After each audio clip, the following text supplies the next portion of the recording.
Cerita ini dimulai pas dia ngehina kamu di depan umum, karena ngelihat gestumu yang nggak enak. Terus dengan santainya dia bilang, ya elah gitu doang baper, bercanda kali. Pas kalian berdua dan kamu tegur soal kejadian itu, dia nyangkal dengan, kapan gue ngomong gitu? Lu salah ingat kali. Begitu kamu kasih bukti, dia dengan muka sedihnya bilang, tega ya, lu nyudutin gue, padahal gue lagi banyak masalah nih. Pernah ngalamin kayak gini nggak? Ini adalah salah satu contoh dari bentuk manipulasi psikologis yang namanya gaslighting. Nah, temenmu, pasanganmu, atau whoever that is yang ngelakuin ini disebut gaslighter. Ini adalah orang-orang yang entah sadar apa enggak. Mereka punya kemampuan yang bisa bikin kamu ragu sama ingatan dan logikamu. Kamu bisa meragukan kewarasanmu sendiri. Itu kan mainan peletokan. Kenapa saya bilang sadar apa enggak? Karena emang ada yang secara nggak sadar ngelakuin ini. Bedanya di mana? Bedanya kelihatan pas kamu tegur. Dengan lembut dan beradab tentunya. Yang nggak sadar biasanya akan minta maaf dan memperbaiki diri. Yang sadar dan emang dengan sengaja, mereka boro-boro minta maaf. Entah gimana caranya, akhirnya justru kamu yang ngerasa harus minta maaf. Mereka suka memutarbalikkan fakta. Kamu nggak akan dengar kata-kata kayak, maaf ya, saya salah. Mereka akan menyerang balik dengan narasi bahwa kamulah yang terlalu berlebihan dalam berpikir. Kalau kamu terus-terusan bersinggungan dengan orang kayak gini, kamu akan kehilangan kemampuan untuk membedakan mana yang asli, mana yang manipulasi. Kamu mulai meremehkan perasaanmu sendiri, sampai akhirnya kamu ngerasa kosong. Karena identitasmu pelan-pelan terkikis oleh kebohongan mereka. Yang perlu kamu ingat adalah, orang yang sehat secara mental berani mengakui kesalahannya. Seseorang yang terus-menerus bikin kamu ngerasa salah hanya karena kamu memiliki perasaan, itu bukan cinta atau pertemanan. Itu adalah bentuk penjajahan mental. Hidupmu gak akan pernah benar-benar tenang selama mereka ada di circle terdekatmu. Tapi gaslighter cuma salah satu dari 7 tipe orang-orang toksik yang harus kamu jauhi. Emang agak susah, karena mereka bisa jadi tetanggamu yang ramah, temenmu yang suportif, atau minimal orang pertama yang ngeliatin storymu. Yang bikin susah lagi, gak ada tulisan Dutch toxic di jidat mereka. Disclaimer ya, video ini gak bermaksud mengajak kamu jadi antisosial. Ini adalah panduan bertahan hidup biar kamu gak mati konyol. Cuma karena pengen terlihat baik di mata orang lain. Kamu pasti punya minimal satu orang di kontakmu yang kalau pasang story, kamu berasa kayak nonton drama yang isinya penuh konflik, tangisan, dan perasaan terzolimi. Tipe ini disebut the drama queen. Orang toksik jenis ini punya kebiasaan ngubah masalah sepele jadi gede. Masalah receh, nggak disapa teman, orderan telat karena emang macet, atau sesimpel kita lupa bawain es teh aja. Itu bisa berubah jadi konflik eksistensial yang melibatkan seluruh lingkaran pertemanan. Emang kayaknya hidupnya hambar aja kalau nggak bikin masalah. Awalnya mungkin kamu ngerasa kasihan, kamu nyoba jadi pendengar yang baik, ngasih saran, bahkan sampai bantu nyelesain masalah mereka. Tapi lama-kelamaan, kamu sadar kalau setiap kali ketemu mereka, energimu kayak kesedot habis. Kamu pulang dengan beban pikiran dan masalah yang sebenarnya nggak ada hubungannya sama hidupmu. Dalam psikologi, ini sering dikaitkan dengan perilaku mencari perhatian yang kompulsif. Mereka nggak butuh solusi, mereka butuh panggung. Yang lebih bahaya lagi, drama mereka itu nular. Kalau kamu nggak hati-hati, kamu akan terseret masuk ke dalam pusaran emosi mereka. Kamu jadi emosional, reaktif, dan tanpa sadar ikut masuk jadi figuran dalam skenario hidup mereka yang berantakan. Kalau ada orang yang kerjanya cuma nyulut api drama kemana-mana, cara terbaik untuk bertahan bukan dengan ikut nyiram air, tapi cabut dari panggung tersebut. Ingat, kamu punya alur ceritamu sendiri dan tujuan hidup yang jauh lebih penting dari sekedar ngurusin konflik yang sengaja dibuat-buat. So, fokus ke hidupmu sendiri.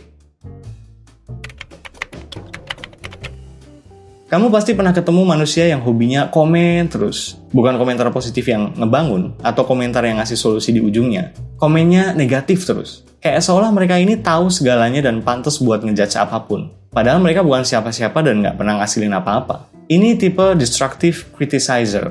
Tukang nyinyir lah gampangnya.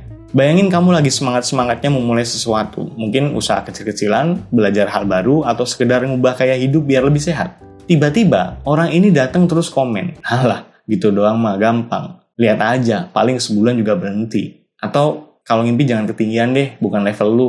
Komentarnya keras, tajam, tapi isinya kosong. Dalam psikologi, perilaku ini sebenarnya merupakan proyeksi dari rasa nggak aman atau insecurity mereka sendiri. Karena mereka nggak punya keberanian untuk melangkah, mereka ngerasa perlu narik orang lain biar tetap berada di level yang sama rendahnya dengan mereka. Kritik yang sehat adalah kritik yang membangun. Kayak guru killermu dulu, nyebelin. But, well, kamu kangen dan pengen ngucapin terima kasih kan sekarang.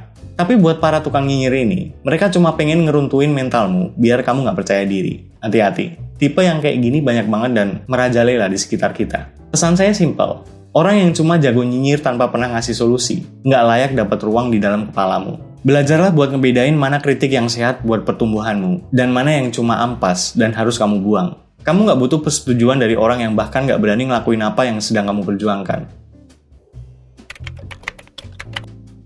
Di depanmu, mereka adalah orang paling ramah, paling suportif, dan seolah-olah jadi pendukung nomor 1 di setiap pencapaianmu. Tapi, begitu kamu balik badan, topeng itu lepas. Mereka punya wajah lain yang sangat kontras. Di belakangmu, mereka akan nyebarin cerita hidupmu yang sebenarnya orang lain nggak perlu tahu. I get it, kamu berbagi rahasia karena ngerasa mereka ada di pihakmu. But you know what? Mereka dengerin bukan buat berempati, tapi nunggu waktu yang tepat buat jatuhin kamu.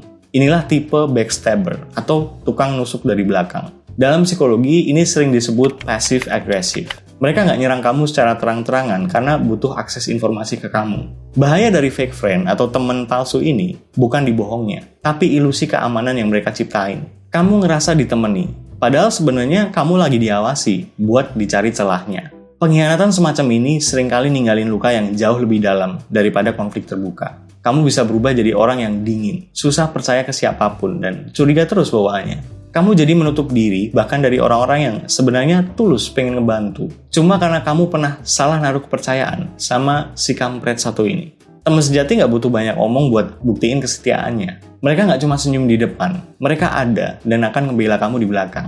Karena mereka lah yang kenal kamu. Kalau kamu mulai ngerasa seseorang itu lebih banyak menggali informasi daripada ngasih dukungan nyata, atau kepo mereka sampai ke level yang bikin kamu, nggak wajar nih. Jangan ragu buat narik diri. Mending punya satu teman setia yang otaknya agak meleset, daripada 1000 kampret terbang yang cuma nunggu kamu lengah, terus nusuk dari belakang.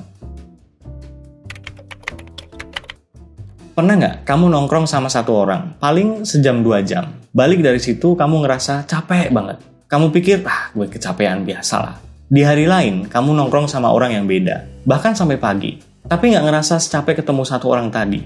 Tahu kenapa? Energimu terkuras habis buat dengerin keluhan satu orang tadi. Tipe emotionalish, itu mereka kayak lintah yang nyedot energimu dan ninggalin emosi mereka ke kamu. Buat ngenalin mereka caranya gampang. Karena hobi mereka cuma satu, ngeluh. Mereka punya victim mentality atau mentalitas korban. Perhatiin pas mereka ngomong. Kalau obrolan mereka intinya cuma dunia ini jahat, dunia ini nggak adil, gue selalu jadi yang tertindas, ya itu loh. Setiap kali ketemu, kamu bakal disuguhin cerita lama. Intinya sama, dengan versi yang beda-beda. Tentang betapa susahnya hidup mereka, betapa jahatnya teman-teman mereka, betapa sialnya nasib mereka. Tapi bang, bukannya ngeluh wajar ya? Manusiawi kan?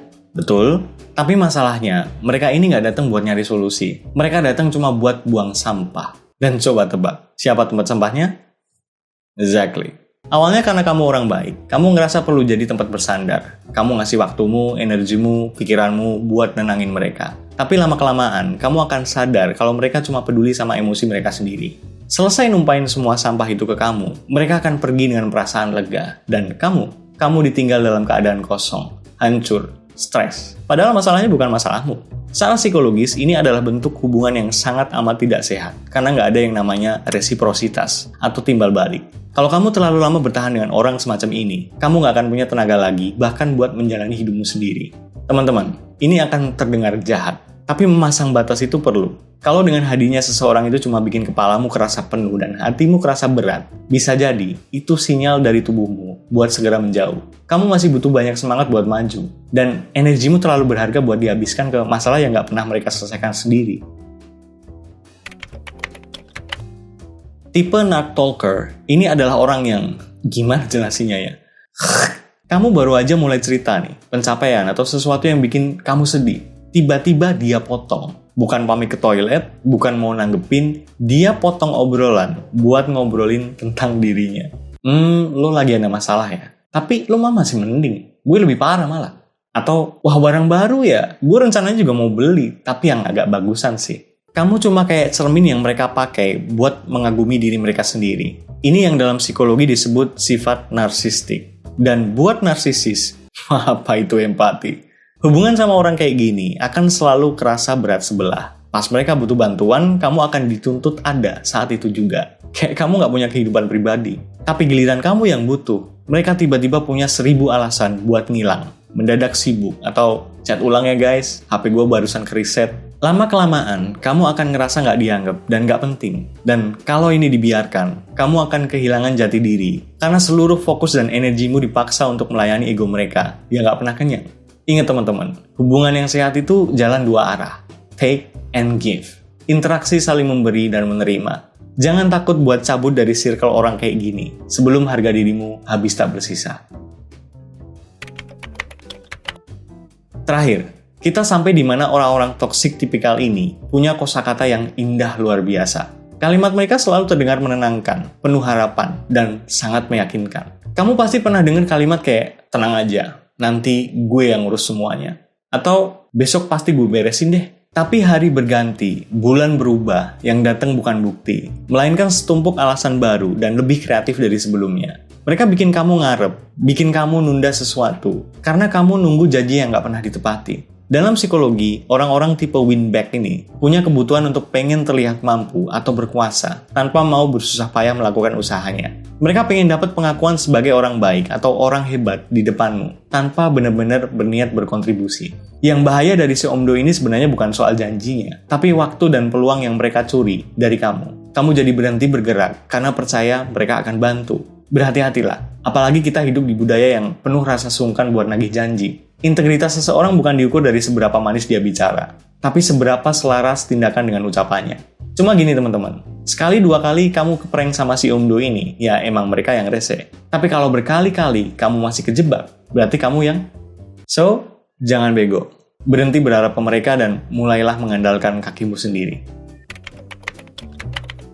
Oke teman-teman, dengan memahami tipe-tipe orang toksik ini, harapannya kamu bisa lebih hati-hati lagi milih pergaulan. Hidupmu terlalu singkat buat ngurusin hidup orang yang penuh drama, apalagi jadi tempat sampah buat emosi yang bahkan mereka sendiri nggak mampu kelola. Kesehatanmu jauh lebih berharga daripada sekedar perasaan nggak enak buat mutusin hubungan yang busuk.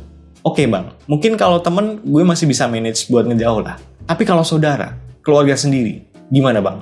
Kalau pertanyaan itu ditujukan ke saya, ya sama aja. Saya akan jaga jarak juga. Saya nggak akan ragu nyingkirin siapapun yang saya anggap toksik dan nggak mendatangkan manfaat. Entah buat perkembangan, kemajuan, atau kebahagiaan saya dan keluarga saya ke depannya. Mungkin caranya lah yang beda. Karena kalau sama saudara atau keluarga kan nggak bisa ekstrim putus atau ngilang gitu aja kan. Paling ya cukup jaga jarak dan batasi interaksi. Siapa tahu suatu saat mereka sadar dan berubah. Who knows? Itu kalau saya ya. Karena no offense, menurut keyakinan saya, hubungan darah bukan berarti memberi siapapun hak istimewa buat menyiksa kehidupanmu. Gimana pun air yang bersih tetap lebih sehat daripada darah yang kotor. Bukan begitu? Itu yang masih ada hubungan darah, apalagi yang nggak ada hubungan apa-apa. Mulailah berani berkata tidak, mulailah berani masang batasan, dan mulailah berani berjalan jauh tanpa menoleh ke belakang. Mungkin sekarang kamu ngerasa takut dianggap jahat, takut dibilang sombong, takut sendirian. Tapi coba pikir, siapa yang mikirin masa depanmu kalau nggak kamu sendiri? Siapa yang bertanggung jawab atas kebahagiaanmu kalau nggak kamu sendiri? Tahu nggak? Dengan ngejauhin orang-orang toksik ini, sebenarnya kamu nggak kehilangan teman. Kamu lagi bersih-bersih aja. Biar orang-orang yang emang bener-bener tulus punya ruang buat masuk ke kehidupanmu. Saya ingat seseorang yang bijak pernah bilang, bergaul dengan pandai besi, kamu akan dapat asapnya. Bergaul dengan penjual minyak wangi, kamu akan dapat harumnya. So, be selective and choose your friend wisely. Semoga bermanfaat ini. See ya.